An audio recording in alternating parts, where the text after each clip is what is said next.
오늘 해볼 이야기는 웹소설에서 선인세라는 게 뭘까에 대한 이야기입니다. 이게 사실 제 유튜브 같은 경우에는 소설 지망생들, 웹소설 지망생들이 많이 보기 때문에 이거를 개념을 많이 알고 있는 사람이 많을 거예요. 알고 있을 가능성이 높은데 이거를 모르면 나중에 피볼 수가 있어요. 손해볼 수가 있기 때문에 이거를 한번 개념을 알려드리려고 합니다. 자, 선인세라는 게 무엇이냐? 선인세, 진짜 말 그대로 인세를 당겨서 준다는 거예요 라는 개념입니다. 자, 그러면은 선인세가 500이라고 쳐봐요. 500이다, 500만원이다 이러는, 자, 아직 작품을 런칭하지 않은 단계, 그러니까 런칭하지 않은, 그냥 글을 쓰고 있는 단계에서 500만원을 미리 줍니다. 자, 미리 줍니다. 그 다음에 작품을 런칭하고 이제 수익이 발생하면 그 수익에서 저 선인세를 차감하는 거예요. 즉 뭐냐, 딱 잘라 말해서, 그래도 너는 이 정도는 벌겠구나. 근데 요런 느낌으로 주는 거죠. 이런 느낌으로 주는 거예요. 그래서 먼저 그러니까 선인세가 좋냐? 솔직하게 말하면 별 의미 없어요. 왜냐면 여기서 주는 선인세들이 네임드 유명한 작가 아니면 크게 안 불러요. 이게 왜냐면, 여러분은 상식적으로 생각해봐요. 상식적으로 이제 막 신인 작가야. 근데 이 작품 잘 될 것 같은데? 이러면서 이런 빡대가리들이 어딨어. 씨발 이게 이런 미친 출판사가 어딨어요. 이런 게 거의 없기 때문에 웬만하면은 사실 선인세는 거의 염두에 안 두고 가시는 게 맞아요. 그런데 중요한 게 있어요. 이거를 몰라서 좀 피보는 경우가 많은데, 선인세를 다 못 갚았어요. 물어내야 하나요? 이게 제일 문제인 것 같아요. 여러분들이 제일 걱정하는 거고, 이 초보 작가들이 제일 힘들어하고, 이게 왜냐면 저도 이랬어요. 저도 이런 적이 있어요. 제가 이 레진 코믹스랑 그때 첫 짝을 계약했거든요. 첫 짝을 계약했는데 그때 이제 300만원을 미리 받았어요. 그걸 선인세라고 받았어요. 그런데 갑자기 아버지가 그거 사기다. 사기다. 너의 소설에 300만원이나 줄 리가 없다. 너를 털어먹으려는 저 악독한 기업의 그 틀수다 라고 말씀을 하셔서 그런 줄 알았는데, 일단 그런 건 아니었고요. 당연하지만. 자, 어떤 거냐면 선인세는 갚을 필요가 없습니다. 만약에 선인세를 한 1000만원 받았다고 칩시다. 받았음. 근데 작품을 써서 완결 날 때까지 500만원 받았어요. 500만원을 벌었어요. 그러면 이제 이 500만원 남은 선인세에 대해서 갚을 의무는 없습니다. 다만 마음이 좀 슬프겠죠. 그러니까 저쪽에선 나를 이 작가는 한 1000만원 정도 벌겠는데 하고 줬는데 실제로 500만원밖에 못 벌었으니까 마음이 좀 슬픈 건 있는데, 일단 도의적 책임일 뿐 갚을 의무는 없어요. 그리고 엔간하면 갚아요. 근데 진짜 여러분들도 알 텐데, 이게 엔간하면 갚을 정도의 금액을 불러요. 왜냐면 완결 난 이후에 추가 유통까지 하기 때문에 갚긴 갚아요. 엔간하면 갚음. 진짜 엔간하면 갚으니까 뭐 요런 거는 크게 신경 안 써도 되는데, 일단 중요한 거는 이거에 대해서 이런 여러 이레귤러 조항들이 있어요. 뭐냐면 이제 첫 번째, 작품당 계약이 아니라 전속 계약이어서 다음 작품에 선인세가 이관되는 경우, 요게 아마 제일 흔할 거예요. 이런 경우가 제일 많을 거예요. 이거 뭐냐면은 네가 A라는 작품을 썼어. A라는 작품을 썼는데 선인세를 다 못 갚았어. 그러면은 B라는 작품을 써서 이거를 계속 차감시켜야 되는 거야. 노예 계약이, 그러니까 이거는 잘 보고 가야 되는데, 그러니까 전속 계약이라는 걸 애초에 보고 가야 돼요. 그러니까 작품당 계약이 있고요, 전속 계약이 있어요. 이거 두 개를 잘 보고 가셔야 돼요. 전속 계약 같은 경우에는 보통 예전에는 3년 뭐 이런 식으로 5년 이런 식으로 기간에 따라서 묶였거든요. 묶였는데 이러다 보니까 작가가 글을 안 쓰고 저 기간이 다 지날 때까지 뻑임 이런 사태가 일어나 버려요. 이게 예를 들어 전속 기간이 6개월 남았어. 그러면은 6개월 동안 글을 쓴 다음에 안 줘. 그 다음에 전속 끝나고 다른 계약을 함. 이게 하도 많다 보니까, 이런 경우가 하도 많다 보니까 어떤 식으로 요즘에 바뀌었냐? 요즘에는 그 전속 계약에서 이게 뭐 작품 3개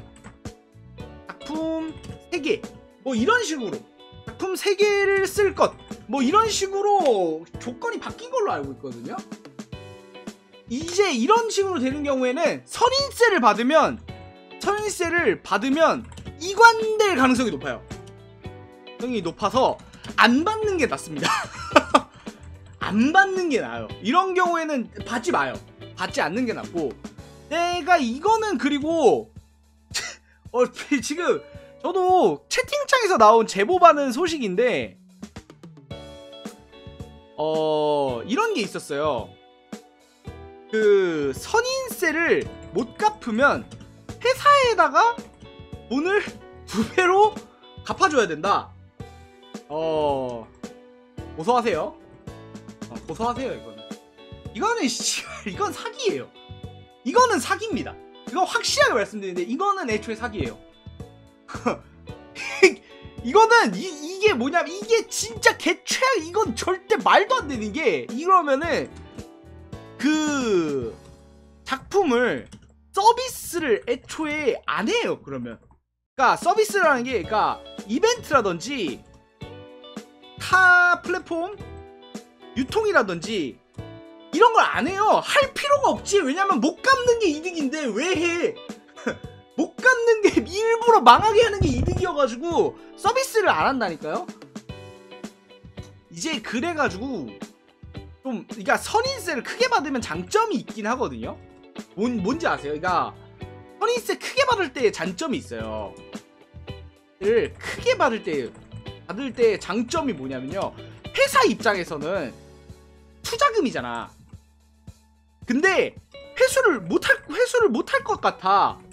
그러면은 이 작품을 더 팔 수밖에 없어요.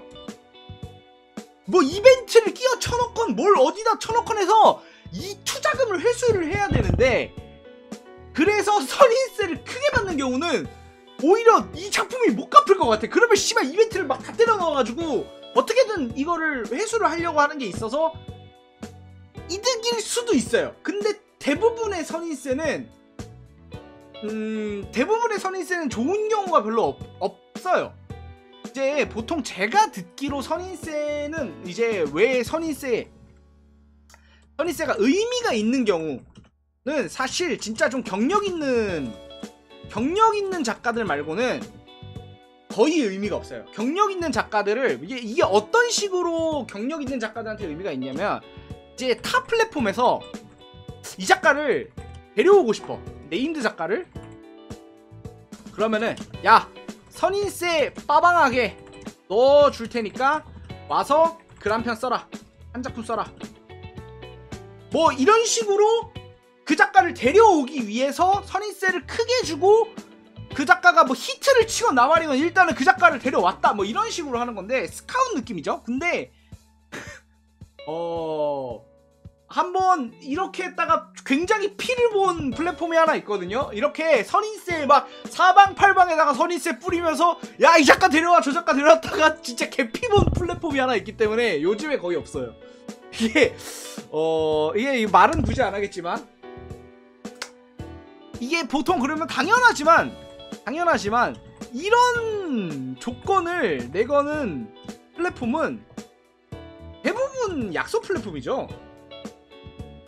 이게 왜냐면은 이게 상식적으로 생각을 해봐. 여러분이 카카오 페이지예요. 작가들이 오고 싶어서 난리를 쳐. 시리즈야.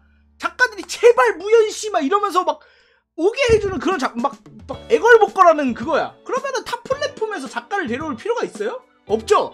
그러니까 이런 데는 대부분 약소 플랫폼이에요. 들어가면은 선인세를 못 거둘 확률이 높은데 그냥 투자하는 의미에서 당신에게 선인세를 주는 경우는 이득일 수도 있어요. 이건 이득일 수도 있는데 왜냐면은 안 갚아도 되는 돈이니까 이게 이러면 안 돼요. 근데 이러면 안 되는데 막말로 말해서 그냥 평소 쓰고 싶은 글 싸지르고 튀어도 할 말은 없어. 그러니까 법적인 책임은 없어요.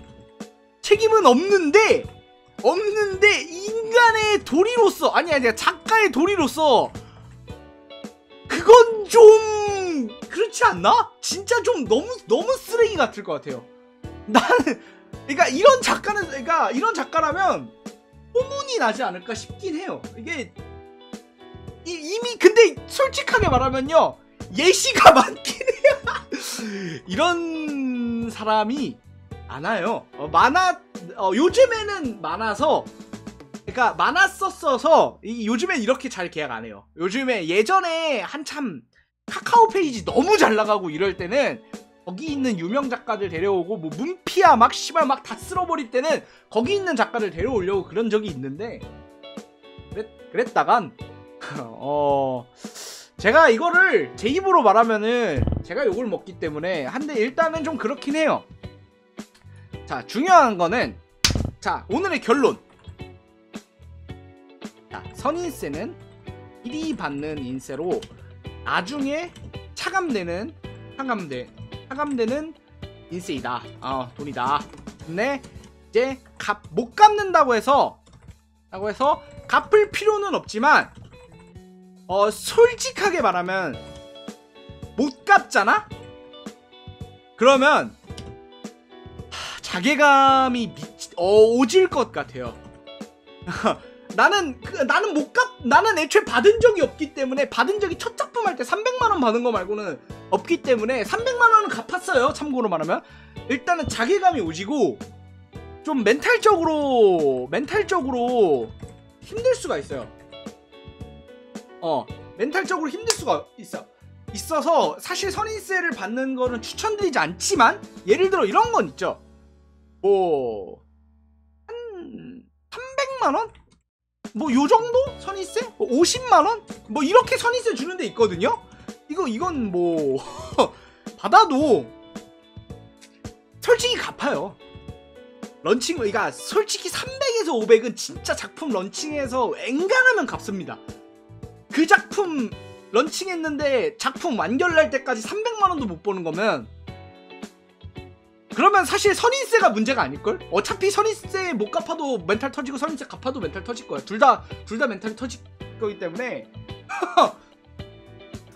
그래서 뭐 요런 정도로 정리를 해두시면 되고 일단 기본적으로는 안 받는 게 좋다는 생각인데 보통 받는 경우는 아까 전에 제가 말했듯이 네임드 작가여서 받는 경우가 있고 지금 당장 쓸 돈이 없어. 지금 당장 생활할 돈이 없어서 급전을 땡기는 경우에 있긴 해요.